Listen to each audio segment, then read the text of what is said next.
Bonjour à tous, nous sommes vendredi 4 septembre 2020. Je suis contente de vous retrouver pour cette nouvelle vidéo. Un préambule que je vais ritualiser qui est que tout ce que je dis dans les vidéos ne sont pas l'émanation de la vérité puisque la vérité n'existe pas, mais simplement un point de vue un peu différent de ce que vous avez l'habitude d'entendre et par rapport à nos conditionnements. Et l'objectif de ces vidéos est de vous amener à réfléchir par vous-même et à vous forger votre propre vérité. Donc, gardez un esprit critique et voyez là où ça résonne. C'est tout. Voyez là où ça résonne. Aujourd'hui, je voudrais vous parler de la notion de être à la hauteur. Quand je donne des concerts, il m'arrive d'avoir le trac. Il m'arrive d'être totalement sereine et d'avoir parfois le trac. Pourquoi ? J'ai remarqué que quand j'avais le trac, c'était qu'il y avait un enjeu derrière pour moi. Et quand je creusais, je me retrouvais avec la première chose qui me venait, c'est que j'ai peur de ne pas être à la hauteur. La première lecture de ça, la peur de ne pas être à la hauteur, c'est la hauteur des attentes des autres. Je m'imagine que les autres ont des attentes sur moi quand ils viennent à un concert. Et remarquez que ce « je m'imagine », il commence par « je ». C'est-à-dire que je suis face à mon mental. C'est Kant, je crois, qui dit « Nous ne voyons pas le monde tel qu'il est, mais tel que nous sommes ». Nous projetons nos scénarios sur ce qu'il y a autour de nous. Nous avons des lunettes roses, tout sera rose. Noir, tout sera noir. Quand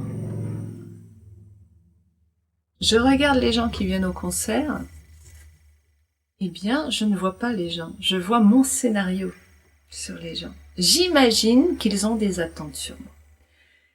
Et par rapport à ça, eh bien, de la peur naît. Pourquoi de la peur naît? Du fait que, déjà, que ce ne soit qu'un film mental, mais même si c'était réel qu'ils aient des attentes sur moi. Où est le problème? Le problème, c'est que j'ai aussi des attentes sur eux. Quand je crois que je risque de ne pas être à la hauteur, ce n'est pas la peur de les décevoir eux. En première lecture, si, j'ai peur qu'ils soient déçus. Mais en réalité, pourquoi j'ai peur qu'ils soient déçus? J'ai peur qu'ils soient déçus parce qu'il y a quelque chose qu'ils vont ne pas me donner. Et ce quelque chose qu'ils ne vont pas me donner, c'est la reconnaissance, la validation, la récompense. Je ne vais pas recevoir de récompense. Je travaille et je n'ai pas de récompense. Je dis bien je travaille, c'est important. J'ai fait tout bien et je n'ai pas ma récompense. Et qu'est-ce qui se passe quand je n'ai pas ma récompense?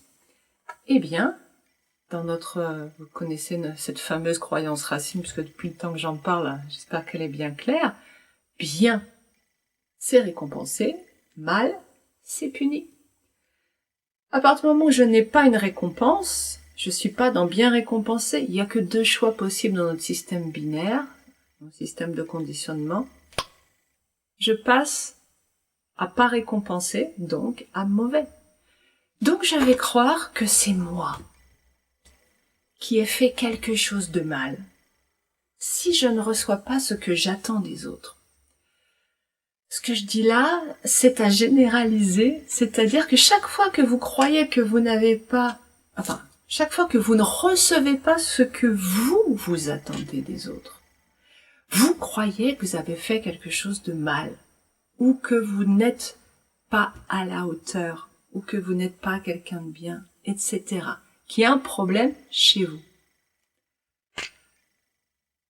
Je me souviens d'un concert, pour l'anecdote, où j'étais sortie déçue, où non, enfin, ça s'était pas bien passé, les gens étaient déçus, enfin voilà, c'était décevant.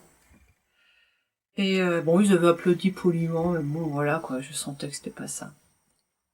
Heureusement pour moi, j'avais filmé ce concert. Et des mois après, donc j'avais vraiment oublié le réel, si on peut dire, le ressenti physique. Il me restait juste cette croyance que ça s'était mal passé, que c'était décevant. Et je regarde la vidéo,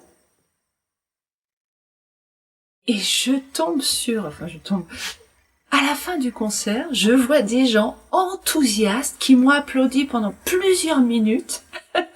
Je crois que les gens n'ont jamais été aussi enthousiastes après un de mes concerts.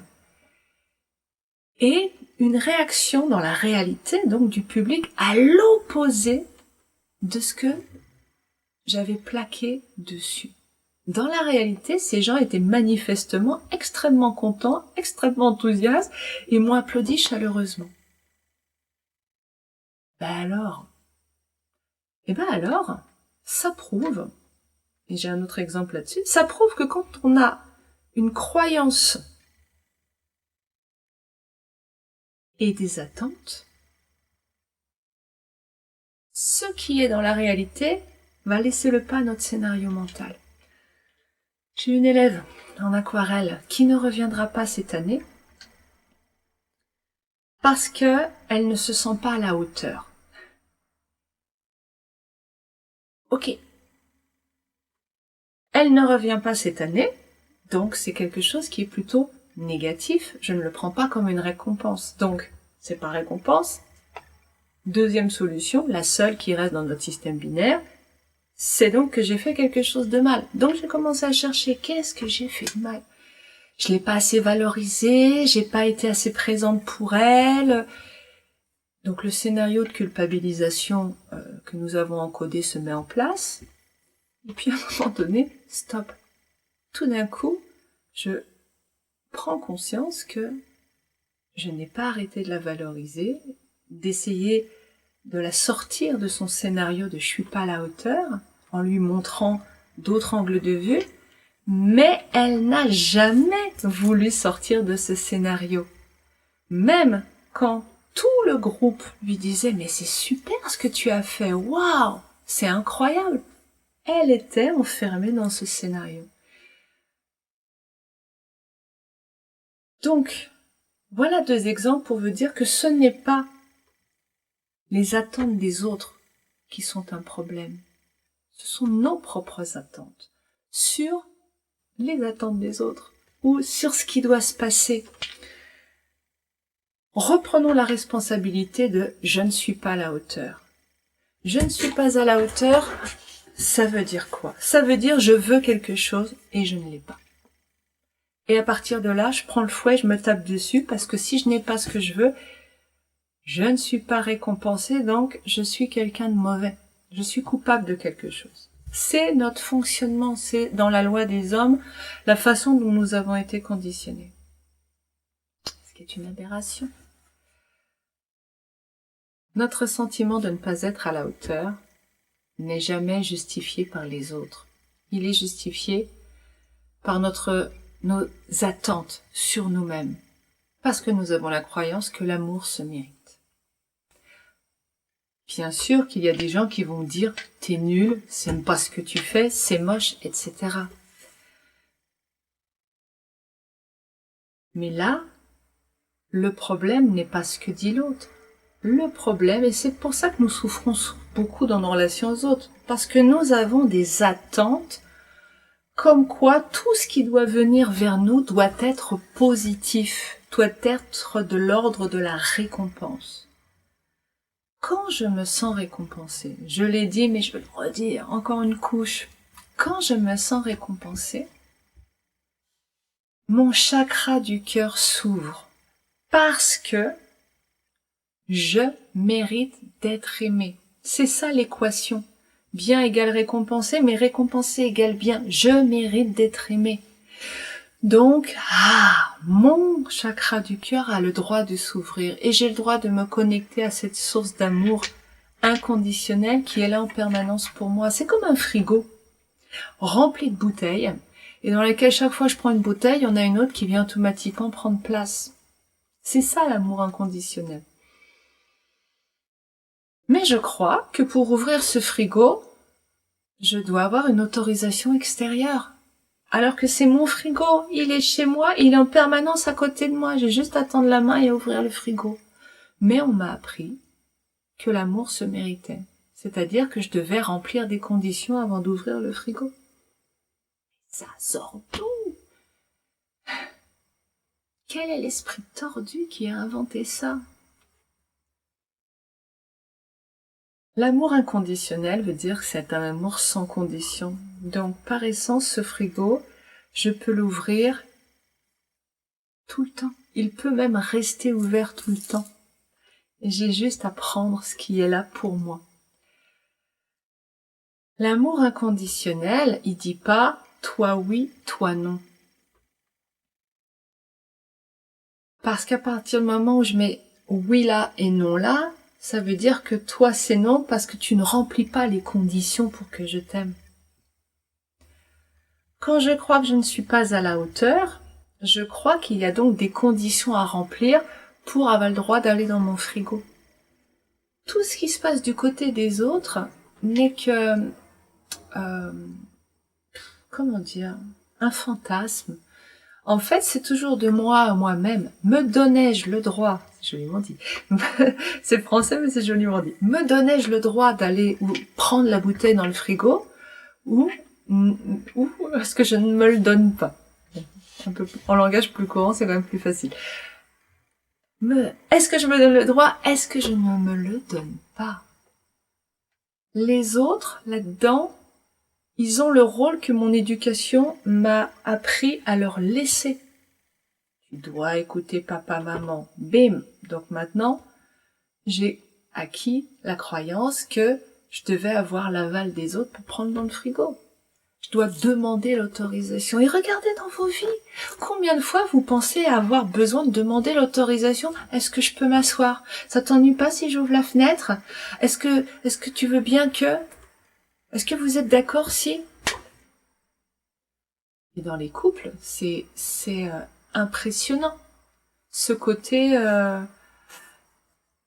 de demande de validation par l'autre. Je suis fatiguée. Oh, j'en ai marre, j'ai pas envie de faire le ménage. Tu veux bien que je le fasse demain? Ou des choses comme ça. Enfin, j'ai pas d'exemple en tête, ça fait longtemps que je ne vis plus en couple. Mais des choses comme ça. Est-ce que ça vous parle, ce que je dis? Est-ce que ça vous renvoie à des choses vécues? Demander l'autorisation à l'autorité pour prendre soin de soi, pour boire un coup. Quand même, c'est dingue, ça.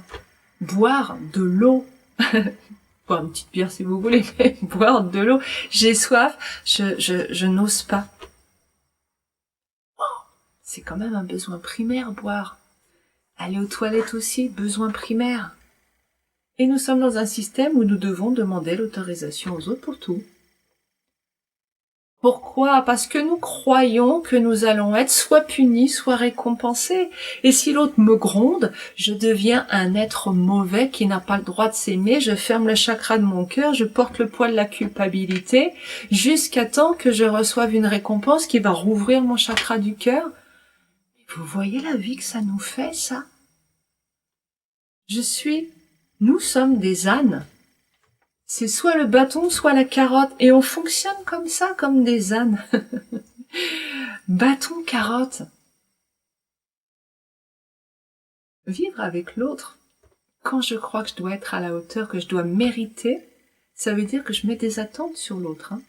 Ça veut dire qu'en permanence, je veux quelque chose déjà. Est-ce que vous voyez à quel point ça s'éloigne de l'amour inconditionnel? Nous apprenons à vouloir des choses déjà. Être à la hauteur, je reviens au thème de cette vidéo. Être à la hauteur veut dire donc mettre des attentes sur les autres, attente de récompense, et si je n'ai pas cette récompense, je me flagelle avec la culpabilité et je ferme mon cœur et je commence à mourir. Et je vais donc travailler d'autant plus dur à être quelqu'un de méritant pour aller... Je rigole parce que je voulais faire une vidéo sur la souffrance et sur le travail et je crois que ça va bien s'enchaîner après. Je vais donc essayer d'être quelqu'un le plus méritant possible pour recevoir une récompense. Et ça va être mon soleil de la journée, bah oui, parce que je vais ouvrir mon cœur. Pour conclure cette vidéo, parce que je vais enchaîner sur la vidéo sur le travail. Ah, quelle joie, ça fait longtemps que je voulais la faire celle-là, travail, souffrance. Pour conclure cette vidéo sur être à la hauteur. Si je reprends tout ce que j'ai dit depuis le début, quand je crois que je dois être à la hauteur, je mets des attentes sur les autres, je suis dans une relation où je veux quelque chose de l'autre. C'est-à-dire que je suis dans une relation d'emprise. Je vais aussi me mettre dans une position de victime. L'autre devient mon bourreau ou mon sauveur, mais moi, il me reste que la position de victime. Je suis donc quand je suis une victime, je ne suis pas dans l'estime de moi tout en haut. Je suis plutôt dans l'impuissance et ballottée par les événements, donc mon estime de moi descend. Donc déjà, mon cœur se ferme. À partir du moment où vous croyez que vous avez besoin d'être à la hauteur, votre cœur se ferme. Terrible. Et vous devenez votre propre tyran. Vous mettez de l'attente et de l'emprise sur les autres, vous mettez de l'attente et de l'emprise sur vous-même, vous faites de votre vie un enfer. Parce que vous croyez que l'amour se mérite. Est-ce que vous voulez continuer à croire ça? Alors que vous avez un frigo rempli à votre gauche, je sais pas pourquoi je le mets à gauche.